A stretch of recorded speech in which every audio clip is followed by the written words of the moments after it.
Olá pessoal, tudo bem? Eu sou o professor Gidalt Guedes e mais uma vez estou aqui nesse canal para compartilhar com vocês algumas reflexões. Em especial hoje, a nossa atenção, nosso foco está em Theodor Adorno, um dos pensadores mais emblemáticos do século XX. Eu sou suspeito porque desde 2012, 2010, 11, 12, durante o meu mestrado, eu me utilizei da teoria de Adorno para compreender o fenômeno educacional em um recorte específico da época do mestrado. E hoje percebo a necessidade de retomá-lo, de analisá-lo mais uma vez, seja em preparatório para estudos de doutorado, seja para trazer aqui, no nosso canal, uma reflexão, uma contribuição para a comunidade acadêmica, ou para você que é um curioso, um estudioso da filosofia, mesmo que não esteja tão preocupado com questões, defesas de teses acadêmicas. Tá certo? Vamos comigo. A primeira coisa é percebermos a vida de Adorno. Um filósofo sociólogo precisa ser compreendido na sua existência. Adorno nasceu em 1903, faleceu em 1969. Ele viveu durante o século XX. E no século XX, na Alemanha, porque ele era natural da Alemanha, ele teve a oportunidade de conhecer o grande avanço científico, o grande avanço tecnológico que o ser humano é capaz. E, ao mesmo tempo, ele presenciou coisas horríveis promovidas pela Segunda Guerra Mundial, que perseguiu, inclusive, o seu próprio povo. Adorno era filho de um judeu, o pai judeu, que se converteu ao protestantismo e que se casou depois com uma cantora lírica italiana. Esse pai de Adorno era um comerciante de vinhos bem-sucedido, deu a Adorno condições de estudar em boas escolas. Ele sempre ocupou o lugar de destaque, né? Seja na infância, na adolescência, ele era um aluno de referência nas escolas boas, de qualidade, e também ele teve uma oportunidade sem igual de estudar com um filósofo da família chamado Krakauer. Semanalmente, esse filósofo visitava a casa de Adorno, de sua família, e chamava o jovem e cobrava dele as leituras e as lições acerca do livro A Crítica à Razão Pura, de Immanuel Kant. A formação universitária de Adorno também foi exemplar. Adorno estudou na escola de Frankfurt e lá ele se dedicou ao estudo de filosofia, musicologia, psicologia e sociologia. Só isso demonstra como que, para Adorno, a compreensão do fenômeno humano não poderia se dar por um único recorte, por um único viés. Esse caráter intertransdisciplinar, que no futuro ele vai chamar de constelação de saberes, já está presente desde a sua formação na graduação. Ele terminou os estudos dele apresentando uma tese em 1924 chamada A Transcendência do Objeto e do Noemático na Fenomenologia de Edmund Husserl. Isso é muito importante porque demonstra já que a base epistemológica de Adorno está na discussão neocantiana, no próprio Kant e também na fenomenologia de Husserl e depois no próprio existencialismo de Søren Kierkegaard. Adorno seguiu seus estudos, tentou o ingresso ao Instituto de Pesquisa Social, que se tornou depois a Escola de Frankfurt. Ele tentou acesso com essa tese acerca de Husserl, mas ele foi negado porque consideraram ele pouco marxista. Vê se pode isso, né? Mas é uma verdade, porque a episteme dele não estava no materialismo histórico dialético, mas ele tem um debate fenomenológico muito intenso. E é por isso que muitos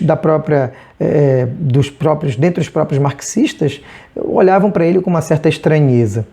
Ele passou cerca de 9 anos, então, se dedicando a outros estudos relacionados à filosofia da arte e ao existencialismo de Søren Kierkegaard. E em 1933 ele apresentou uma tese sobre Kierkegaard, a construção do estético. E nessa tese ele foi orientado por um teólogo e filósofo existencialista chamado Paul Tillich. Paul Tillich é até hoje uma das grandes referências para as ciências da religião no mundo. Vale a pena ressaltar que essa tese dele sobre Kierkegaard deu a ele a cadeira, o assento no Instituto de Pesquisa Social na Escola de Frankfurt, ao lado de Horkheimer e outros de sua época que impactaram o pensamento ocidental. A formação de Adorno, então, se dá tanto a partir de Kant, da fenomenologia, da crítica da arte, do existencialismo e, claro, ele fez leituras de Karl Marx. Ele assimilou muito da crítica que Karl Marx apresentava acerca do capital, da sociedade capitalista, mas ele não pode ser reduzido ao materialismo histórico-dialético, porque essa não é a perspectiva, o olhar de Theodor Adorno. Por isso que ele foi tão incompreendido por pessoas que adotavam o olhar marxista de forma mais conservadora, tradicional, e também ele não foi compreendido por outros que não assumiam, considerados mais de direita, digamos assim. Eles estranham bastante o pensamento de Adorno. Eu quero trazer para vocês agora, de modo bem sucinto, as principais obras de Theodor Adorno. Veja, ele escreveu centenas de artigos, escreveu muitos livros, mas eu quero trazer alguns que me ajudaram, têm me ajudado a construir aquilo que eu chamo de uma sociologia dialética a partir de Adorno. O primeiro livro que me impactou bastante foi a Kierkegaard, A Construção do Estético, aquele que foi publicado em 1933, está traduzido para o Brasil. Ele não bebe cegamente de Kierkegaard, mas ele se apropria muito dele, desse existencialismo, e faz críticas a Kierkegaard em alguns momentos. Também, em 1944, o clássico dele, junto com Horkheimer, A Dialética do Esclarecimento, que é uma crítica fabulosa ao positivismo científico e a necessidade de superação de métodos que desconsideram o aspecto dialético, contraditório, complexo, que é o fenômeno humano. Não podemos reproduzir aos seres humanos a mesma lógica que se aplica ao estudo das coisas, né, das coisas materiais. Precisamos admitir a complexidade que há no humano. Em 1950, a personalidade autoritária já é um estudo voltado para a psicologia social de Adorno.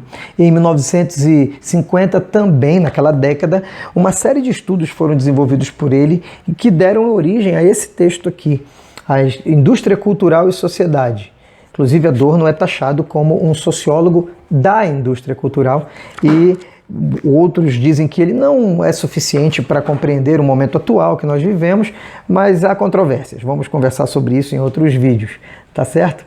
Esse texto aqui, muito importante. Também, em 1951, A Mínima Moralia, já é um debate sobre filosofia moral em Adorno. Em 1966, A Dialética Negativa. Esse texto é muito mal compreendido. Existem pessoas falando bobagens na internet sobre a dialética negativa de Adorno, como se ele fosse um negativo, como se ele fosse alguém que é pessimista demais, e uma série de outros elementos. Não entenderam a dimensão estética emancipatória que há nesse conceito. Nós vamos falar sobre isso mais à frente. Também A Introdução à Sociologia, um livro que eu amei. Tá? Esse livro apresenta um curso que Adorno deu, ele foi gravado, esse curso, depois foi transcrito e virou esse livro. É uma obra póstuma, foi publicada depois da morte de Adorno.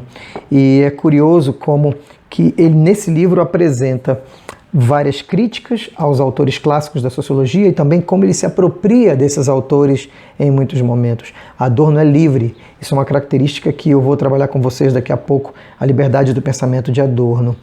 Outra obra importante é A Teoria Estética de Adorno, que foi publicada em 1970, também uma obra póstuma, e traz já uma contribuição fabulosa de Adorno na sua fase mais madura de pensamento.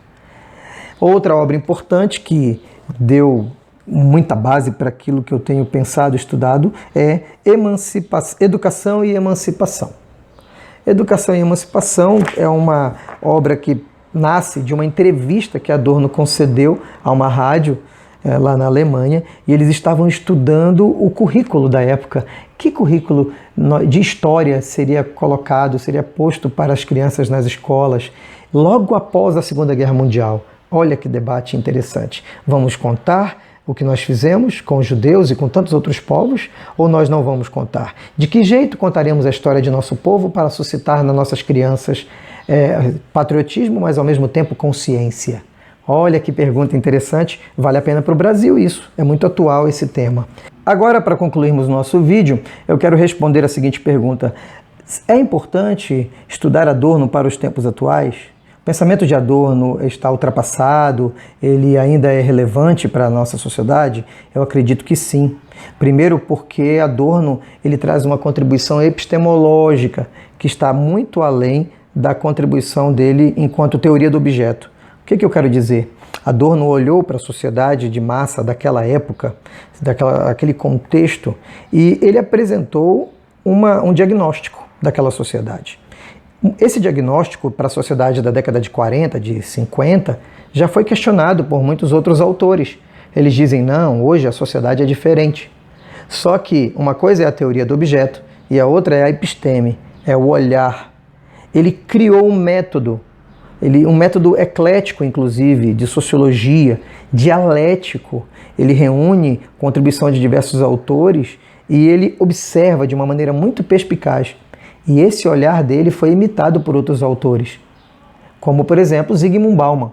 Bauman assume em todos os livros, todas as obras dele, a forma como o Zygmunt Bauman estuda a sociedade contemporânea está inspirada na epistemologia social de Adorno e de Hannah Arendt. A sociologia e a filosofia desses autores impactaram outro autor, que é o Zygmunt Bauman. O que eu quero dizer é, não podemos desconsiderar o pensamento de Adorno se em algum momento aquilo que ele observou da sociedade não cabe mais para a sociedade dos dias de hoje. A sociedade mudou, mas a lente, a forma interpretativa dessa sociedade pode ser aplicada mais uma vez e teremos um novo resultado. O segundo motivo pelo qual considero o pensamento de Adorno extremamente importante é que Adorno era um pensador livre. Exatamente. Já disse para vocês, Adorno vem da teoria da arte, da crítica da arte, ele vem de Immanuel Kant, vem da fenomenologia, do existencialismo, e ele se apropria também do marxismo, mas ele não está cativo, e quando o Partido Socialista tentou, por exemplo, subjugar o pensamento dele, ou enquadrá-lo no materialismo histórico-dialético da maneira como eles compreendiam, Adorno não aceitou. Essa era uma crítica que ele fez a George Lukács. Lukács era amigo de Adorno, e ele diz, Lukács, você realmente perdeu muito, porque eu estou desapontado com você, porque você deixou o que pensava para se amoldar a imposições do partido, e Adorno não aceita isso. Adorno também não aceitou quando, lá na década de 60, a União Soviética reprimiu duramente o movimento dos estudantes, as críticas que eles estavam fazendo. Adorno questionou duramente e, inclusive, o Partido Socialista bateu forte nele, criticou, mas ele não abria mão da sua liberdade, porque para ele o ser humano estava acima das ideologias, o ser humano estava acima dessas construções políticas, ele precisava ser respeitado acima de tudo.